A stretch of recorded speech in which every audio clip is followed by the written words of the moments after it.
हाय, मेरा नाम पाई है। डू यू नो, मुझे किसी भी सर्कल की मेजरमेंट के लिए सर्कल के सर्कमस्टांस को डायमीटर डिवाइड करके मेजर किया जाता है। मैं सबसे फेमस इरेशनल नंबर के तौर पर भी जानी जाती हूँ। आइए बढ़ते हैं अपने टॉपिक की जानिब। अस्सलामुअलैकुम बच्चों, मिस पाई की क्लास में आपका खुशामदीद। आज हम क्लास 6 की साइंस के चैप्टर नंबर 1 पौधों और जानवरों की सेलुलर तंजीम, cellular organization of plants and animals के बारे में पढ़ते हैं। आज हम सेल्स के फंक्शंस और माइक्रोस्कोप के बारे में सीखेंगे। आज हम सीखेंगे सेल की तारीफ और लाइट माइक्रोस्कोप के मुख्तलिफ हिस्से और उनके आफाल के बारे में। History of cell. Do you know, क्या आप जानते हैं सेल की इस्तिलाह सबसे पहले 1665 में एक अंग्रेज साइंसदान रॉबर्ट हुक ने इस्तेमाल की। उसने माइक्रोस्कोप के नीचे कॉर्क के एक बारीक टुकड़े में छोटी छोटी कमरानुमा साख्तों का मुशाहिदा किया। उसने उन साख्तों को सेल्स का नाम दिया। आपके जहन में कौन सी साख्त आती है?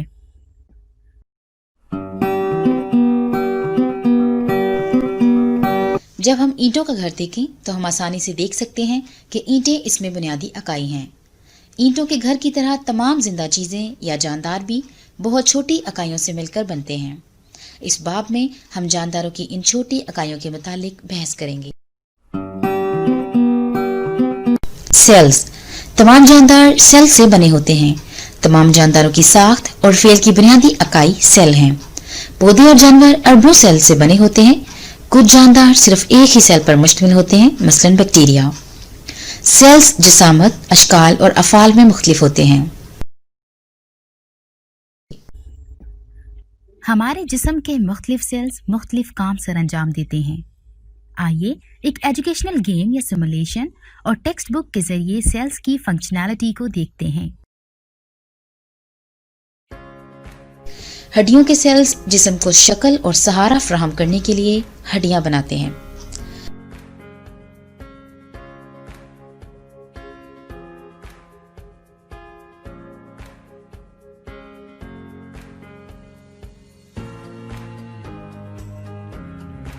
आइए कुछ सवालात के जवाब सोचते हैं। इंसानी जिस्म में बोन सेल का काम है।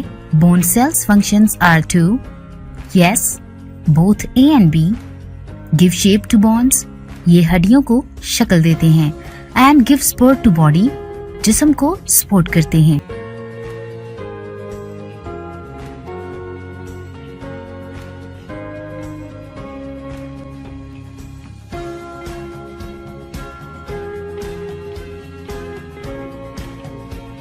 खून के सुर्ख सेल्स सारे जिस्म में ऑक्सीजन की तरसील करते हैं।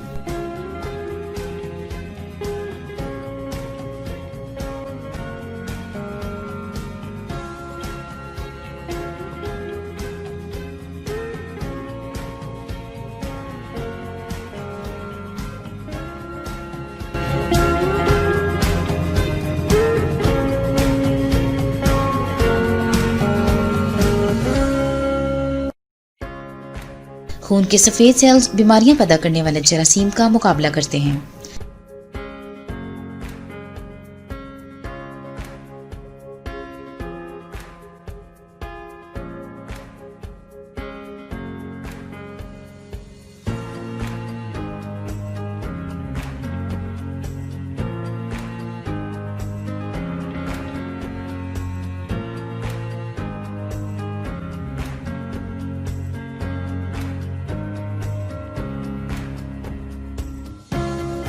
जिल्द के सेल्स जिस्म को ढांपते और अंदरूनी तहों की हिफाजत करते हैं। उम्मीद है कि आपको इंसानी जिस्म के मुख्तलिफ सेल्स और उनकी फंक्शनैलिटी के बारे में बुनियादी मालूमात हासिल हो गई होंगी। आइए सेल के बारे में मजीद जानते हैं। मैं एक सेल हूँ। जैसा कि आप जानते हैं, आपकी बॉडी सेल से बनी होती है और एनिमल्स और प्लांट्स की भी। सेल्स को सिर्फ माइक्रोस्कोप से ही देखा जा सकता है। कुछ सेल्स इतने बड़े होते हैं कि उन्हें खाली आंख से देखा जा सकता है, मसलन अंडे की जर्दी। लेकिन ज्यादातर सेल्स बहुत छोटे होते हैं, हम उन्हें अपनी आंखों से नहीं देख सकते। सेल्स को देखने के लिए हमें खास आले की जरूरत होती है। Cell activity. Activity to show a plant cell. आइए माइक्रोस्कोप के जरिए प्लांट सेल को करीब से देखते हैं और इसकी साख्त को समझते हैं।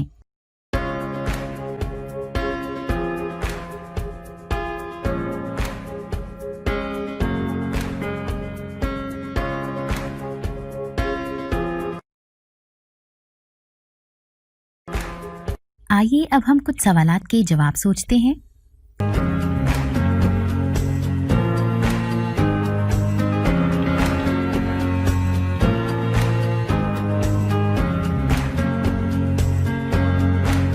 सेल की साख्त को डिटेल से समझने के लिए माइक्रोस्कोप को इस्तेमाल किया जाता है।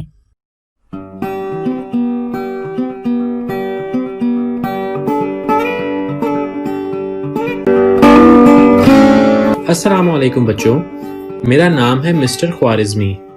क्या आप मुझे जानते हैं? मैं 9th सेंचुरी का मुस्लिम मैथमेटिशियन हूँ। मुझे फादर ऑफ अलजेब्रा भी कहा जाता है और कुछ लोग मुझे ग्रैंडफादर ऑफ कंप्यूटर साइंस के नाम से भी जानते हैं। तो चले फिर हम अपनी क्लास शुरू करते हैं। आप इन चीज़ों के मुतालिक क्या सोचते हैं? हमारे पास बंच ऑफ कीज होती हैं, समंदर में स्कूल ऑफ फिश, लेटर्स का ग्रुप, किताबों का ढेर और फूलों का गुलदस्ता। एक चीज़ जो इन सब में कॉमन है वो है हर चीज़ एक ग्रुप और सेट में है, और यही मेरा आज का टॉपिक है, सेट और इसका तारुफ। अस्सलाम वालेकुम, मैं हूं आपका टीचर अल ख्वारिज़मी। सबसे पहले आप अपने पास अपनी 6th ग्रेड की मैथमेटिक्स की बुक में सेट का टॉपिक ओपन कर लें।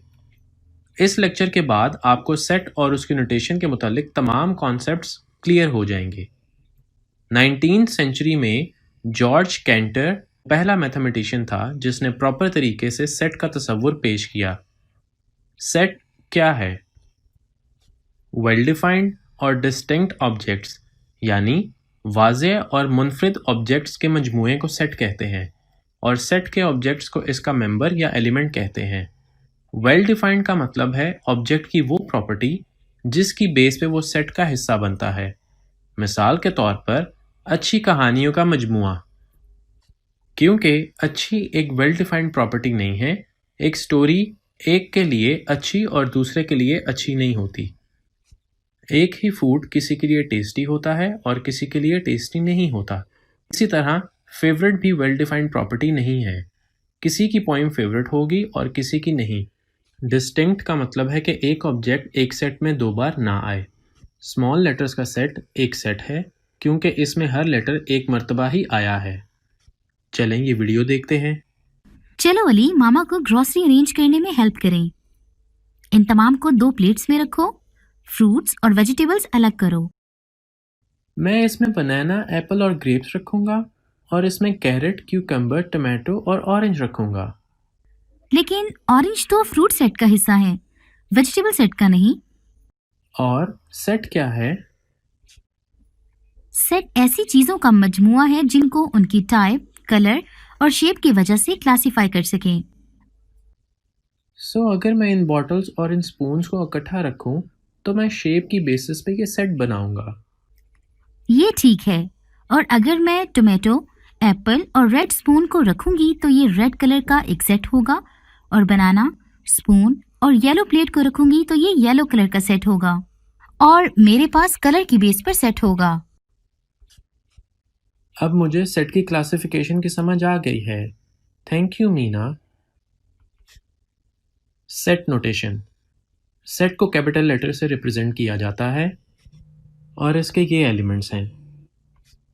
कॉमा एलिमेंट्स को सेपरेट करने के लिए यूज होता है, और ब्रेसेस सेट के एलिमेंट्स को एनक्लोज्ड करने के लिए। लेकिन एलिमेंट्स के लिए करेक्ट फेंस ब्रेसेस हैं, पैरेंथेसिस या ब्रैकेट्स नहीं। हम इसको इस तरह पढ़ते हैं कि सेट ए में 1, 2 और 3 एलिमेंट्स हैं। हम एलिमेंट्स को सेट का पार्ट शो करने के लिए ये सिंबल शो करते हैं। ये सिंबल ग्रीक लेटर है जो कि ये शो करता है कि ये इस सेट का एलिमेंट है। जैसे कि 1 सेट ए का एलिमेंट है और इसी तरह 2 और 3 के लिए। लेकिन उनके लिए क्या जो किसी खास सेट के एलिमेंट नहीं होते। इस केस के लिए हम ये सिंबल यूज करते हैं। मिसाल के तौर पर 4 सेट ए का एलिमेंट नहीं है, और उन सेट्स का क्या जिनके एलिमेंट होते ही नहीं। उनको हम एम्प्टी या नल सेट कहते हैं। कुछ इंपॉर्टेंट सेट ये हैं जैसा कि नेचुरल नंबर्स का सेट, इवन नंबर्स का सेट, ऑड नंबर्स का सेट, होल नंबर्स का सेट और प्राइम नंबर्स का सेट। चलें अब देखते हैं कि आपको कितनी समझ आई है और बताएं कि ये सेट हैं कि नहीं।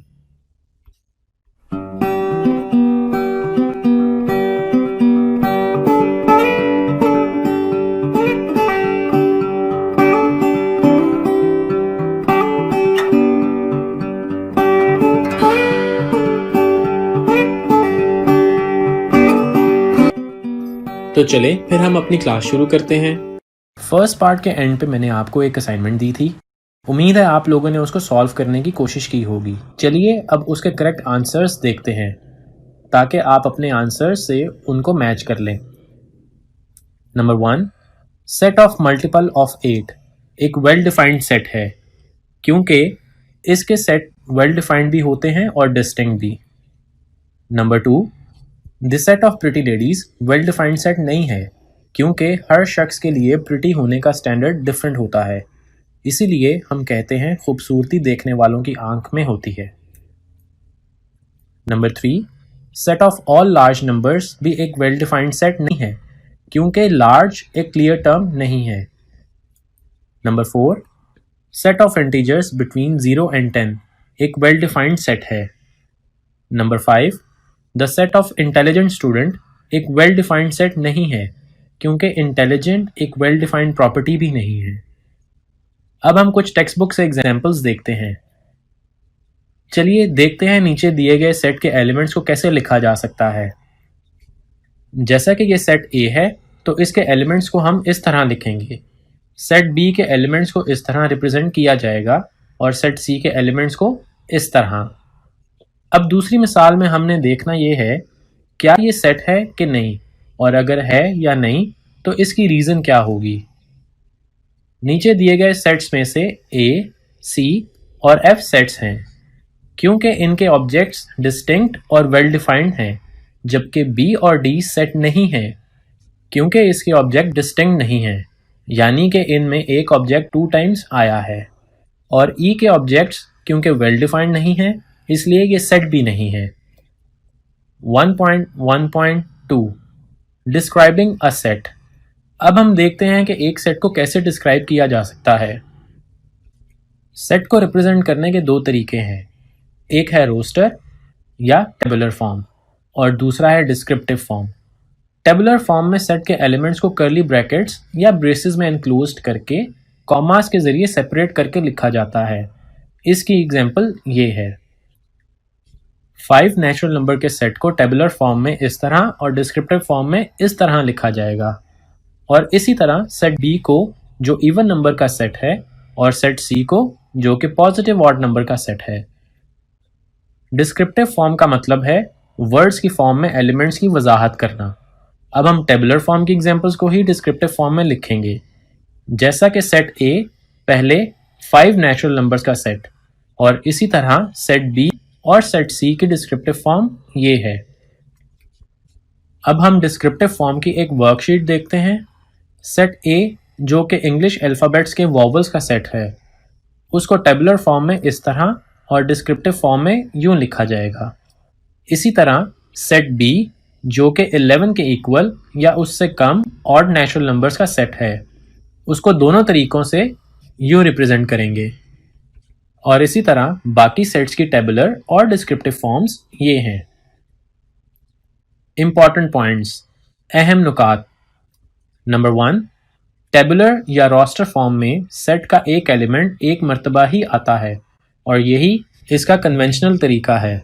मिसाल के तौर पर सेट ए कॉफ़ी के हरूफ का सेट है तो इसको हम टेबुलर फॉर्म में इस तरह लिखेंगे। ये दोनों सेट रॉन्ग हैं।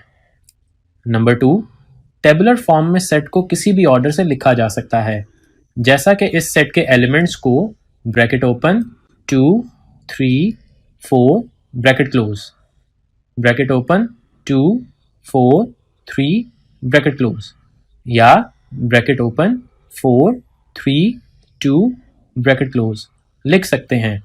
ये सब एक ही सेट को रिप्रेजेंट करते हैं।